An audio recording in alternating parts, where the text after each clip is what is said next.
looks like I'm back in the movies again, doesn't it? Well, as a matter of fact, I'd like to do some talking. Don't go away until I get this thing off.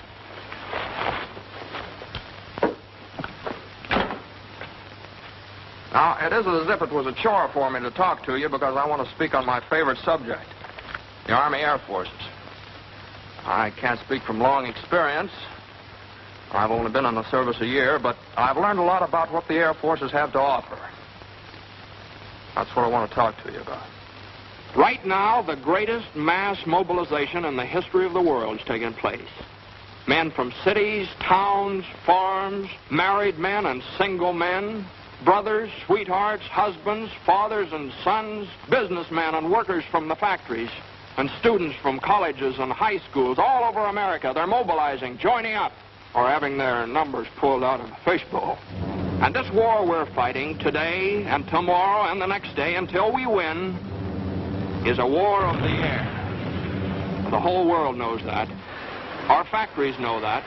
So, interceptors, pursuit ships, light bombers, medium bombers, and flying fortresses are rolling out of those factories. 65,000 fighting planes this year. 100,000 fighting planes next year. And to keep them flying, 2 million men. Now that's where you come in. The Army Air Forces need 15,000 captains, 40,000 lieutenants, 35,000 flying sergeants. Well, how about it? Well, let's talk it over. Now, make no mistake about this thing, fellas. We're all going to be in this war soon, sooner than a lot of you realize. And nearly all the officers of this great Army Air Force that they're building today are going to be drawn from the ranks of you men, from high schools and colleges, those who join as aviation cadets now. Well, now, before I go any further, are there any questions? Yes, sir, I've got a question. Okay, shoot. Well, I'd like to join up, but I've got about a year of college left, and I'd kind of like to get that diploma. Well, why not? The Air Forces want you to get your diploma. Fellows like yourself, either in high school or college, can enroll in the Air Force Reserve. Continue with your studies, and at the end of the term, or when you get your diploma, you'll be taken in as a regular cadet, if you pledge now. Well, thanks.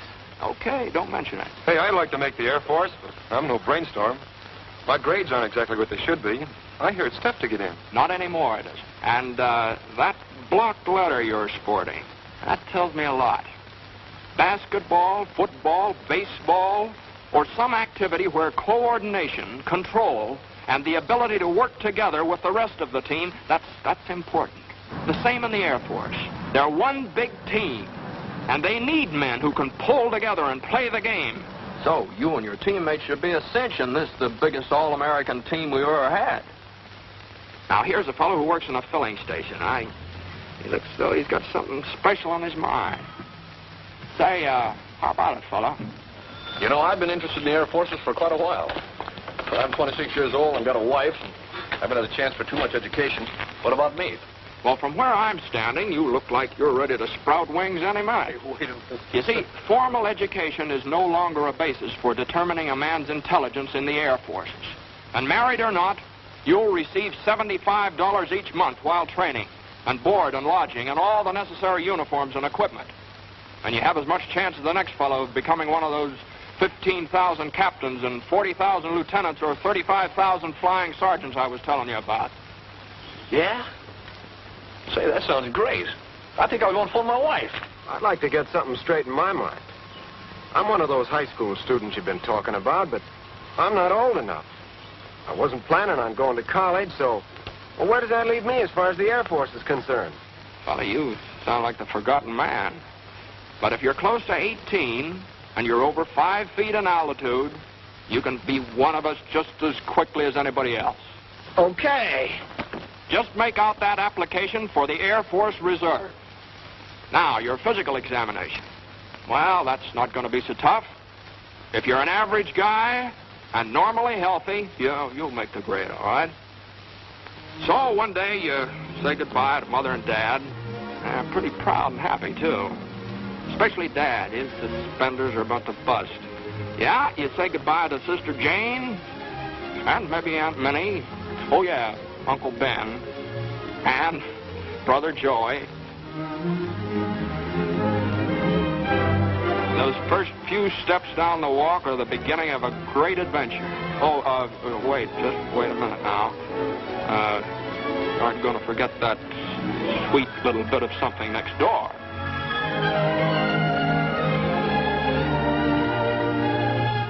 And you're on the train with a lot of other fellas. Probably many from your own school or neighborhood. Oh, yeah, I forgot to say, Uncle Sam bought your ticket. And your destination reads any one of a number of reception centers, maybe in California, maybe down in Texas. It's here that lasting friendships are made because you and your teammates are aiming for the same goal. That big, beautiful, wonderful V that spells victory. And now it begins. Now, here's a sort of a composite picture of what happens to you in the first few weeks of your aviation cadet training. You find your room, meet your roommate, get a haircut, Army style, and try on a new pair of shoes and a new uniform that really fits. Then, time to eat. Those chops are on the fire. Eat with a few hundred other guys just as hungry as you are. In ground school, officers with years of experience patiently explain what makes them fly. And then one day, when class is over, you get all rigged out in what the well-dressed birdman will wear. You feel like quite a guy as you meet your flying instructor. But always in your memory will be the thrill of that first beautiful morning when you took off for the first time. Now, what you're going to see next isn't considered exactly a part of the regular training course. But you're a chump if you don't include it in your curriculum.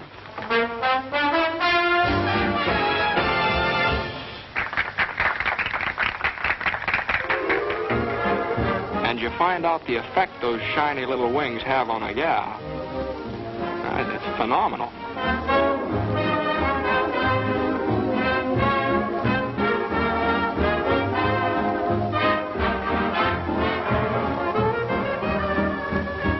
And now, mister, take the air. And he did. Well, time has marched on. And here you are, cruising along in a BT. That's basic trainer to you. And twisting your tail into a few acrobatics and loops and barrel rolls and snap rolls. Some fun, huh? And a few more weeks roll by. You find yourself in still another plane. An advanced trainer this time. Yes, indeed, you're really getting up in the world at the rate of nearly 200 miles an hour. But you think this is something. Well, now, just wait. Fellas, shake hands with Mr. B-17 and a few of his big brothers. Now, watch out now. He's tough. Those four motors roaring through the sky like a thunderstorm, they can't fool with them. American workmen, the finest master mechanics in the world, put those motors together. Made them live, made them breathe, made them roar. Yes, sir, a whole army of workmen, designers, engineers, just plain guys who wanted to do something for their country. They put that B-17 together. A few thousand of these babies will win this war for us. And a few thousand guys like you in there flying. And remember, we said something about a team. Well, 9 men are inside that plane, each with an important job to do. So let's go in and take a look around. Let's meet the team. Yes, sir, 9 fellas like yourself working together, as closely coordinated as a precision watch. Now get this straight. The pilot is not the most important fellow inside this plane. All 9 members of the crew are equally important. For example, the pilot and the co-pilot can take the plane off the ground and set it back down again, but where would they be without the navigator? Now meet him. He's the gentleman sitting right there. With his pencils, calculators. He's responsible for getting the giant bomber to its destination and back again. Now, you might like his job. Now, this fellow's a second lieutenant, draws $245 each month, and although he was good at mathematics, he didn't graduate from college. But he learned that the Air Forces could use his talents, and now he's a necessary part of the team. And now let's go up into the nose of Mr. B-17 and meet somebody who has an important job in that department. This is the bombardier, the boy who doesn't miss. You see, flying the plane is wasted motion unless this lad hits the target on the noggin. The finest pilots in the Air Force would be behind the 8-ball if the bombardier couldn't hit straight. And he's a full-fledged commissioned officer, too, wears his wings, draws the same pay as the pilot or the co-pilot. Now, back in the main body of the plane, we've got some more important positions. This fellow is the #1 engineer. He keeps the motors turning and the thousands of working parts all through the bomber inspected and in repair. And then comes the radio operator, who keeps the bomber in constant communication with its home base, and the photographer who keeps a photographic record of what takes place on the earth below while the bomber's on its mission. He's sort of an official scorekeeper, checking up for future reference. Now, the remaining members of the flight crew are #2 engineer and #2 radio man. So you see, being in the Air Forces isn't all piloting, or all navigating, or all bombardiering. It's teamwork. And each member of the team is just as important as the next one. Now listen, it takes 38 men on the ground to keep this bomber in the air. So let's go downstairs and meet the ground force. Jobs? Why, there's one to fit every kind of fellow who wants to play on this all-American team. Meet the armament officer. Now, he's in charge of 12 bombers, more or less like the one we just looked over. It's his job to see that the bombs are loaded and the machine guns, and a general all-around checkup. See that bar on his shoulders?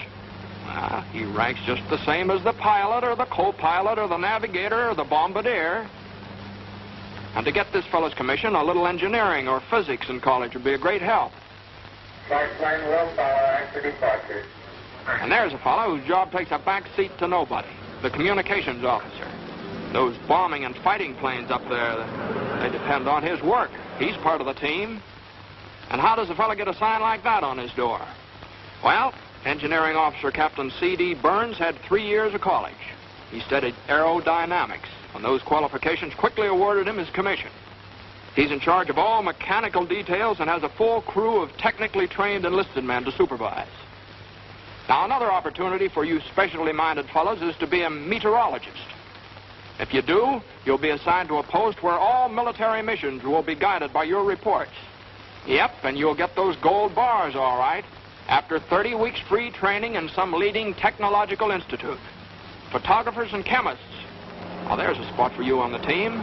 In charge of one of the hundreds of fixed or mobile photographic laboratories the Air Force must have. Now, this job, too, gets you a commission as an officer. So, whether you're flying a plane as a pilot or a co-pilot, charting its course as a navigator, acting as bombardier, or in any one of the many technical jobs in the air or on the ground, wherever it is in the United States Army Air Forces, you're part of a team. Now, remember that. So listen to the roar of those motors, young men of America, and heed their call. Soon the skies will be filled with the greatest air armada the world has ever seen. Our own Army Air Forces. The best planes ever built. 65,000 planes this year. 100,000 more next year. That's why we'll lick the Axis. And that's how we'll lick the Axis. Your commission in the Air Forces is waiting. You don't have to have a diploma to become an officer. Join now on the enlistment reserve basis, and then finish your present school or college term before you're called upon for actual duty. If you're between the ages of 18 and 26, with a good bill of health, you can make as high as $245 a month, and with a bonus of $500 for each year of service in the Air Forces. Or if you become one of those 15,000 captains we need right away, you'll receive $430 a month while you serve your country. And you'll be well trained for a good job in civilian life when this war is won. Now, here's another thing. Now, it's kind of hard to explain, but believe you me, it's important. You see, while you're getting all this wonderful technical training in the Air Forces, you're learning about other things, too. Things that are going to pay off in big dividends. You're learning to be alert. You're learning how to handle men and how to do that job with a lot of pride. Yeah. You're learning about courage, too. But you'll know what I mean, and I hope soon, because the Air Forces are proud to think that you might be with them. And by the time you finish your training, America will have overwhelming superiority in the air. You see, the way the Air Forces feel about it, They're fighting and they're flying for the safety of our people at home, our mothers and fathers and our sisters and brothers. And to keep the terrible war of destruction that swept Poland and Belgium and Holland and blasted homes of good people in London and Coventry and maimed hundreds of innocent women and children in Nanking and Burma and Bataan Peninsula and Pearl Harbor. To keep that war from our own shores, our cities and our homes. The roar of 100,000 motors sing their song, and theirs is a song of freedom. And their wings outstretched in the cause of decency. And each spinning prop drones in vengeance against those who would destroy our way of life. But somebody's got to fly them. A lot of somebodies have got to fly them. Now, this is your place. This is where you'll serve America best. Young men of America, your future's in the sky. Your wings are waiting.